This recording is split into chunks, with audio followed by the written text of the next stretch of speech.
A lot of people used to leave out the logs chapter during their preparation because of the fact that before 2018, if you looked at the papers 3-4 years, 5 years before that, you would see that logs was very, very limited in terms of the questions. Kabhi aata tha to 1 or 2 questions, otherwise not there at all. So a lot of people, and especially because logs is towards the end of the whole portion, a lot of people used to leave logarithms. So in 2018, what a lot of people did was they went to the exam with the same thing, that logs ko chhod dete hain, we'll do the other chapters and we'll go into the exam with that strategy. But the problem that happened was they gave you 4 questions out of 34 in logs in the 2 slots of the paper.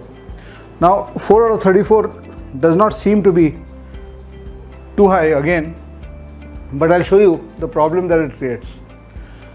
If you have done all the chapters in quants and you have a target, let's say you have a target that you want to solve 22 questions in the exam out of 34, that's typically close to the 99th percentile. So somebody who went into the exam with a 22 out of 34 target was essentially looking at solving 2 questions, leaving 1, solving 2 questions, leaving 1. So every block of 3 questions, every third question giving you that release of pressure.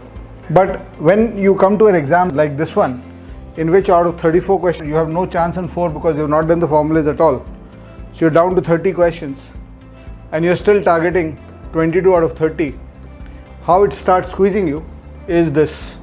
Now in every 4 questions you have to do 3.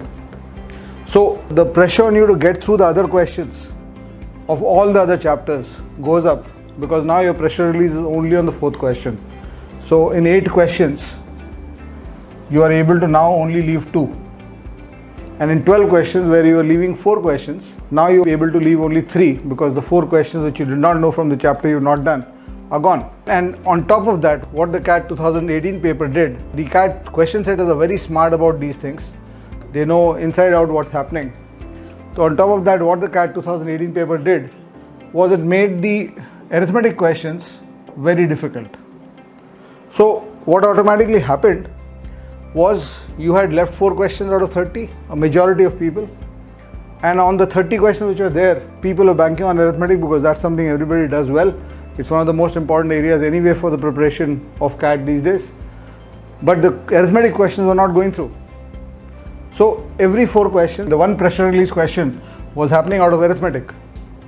So the immediate problem that happened was these 4 questions were not doable by you. And then out of the 15-16 questions in arithmetic, there were 4-5 questions more which were only doable if you are really good at that topic. And if you had gone to a level where you are good at it, you would not be able to do it. So automatically the paper became 26 questions, 25 questions, and if you're still targeting 22 inside the exam, it becomes difficult to re-establish your hold on the paper. And that's one of the reasons why you hear that CAT 18 was one of the toughest exams ever.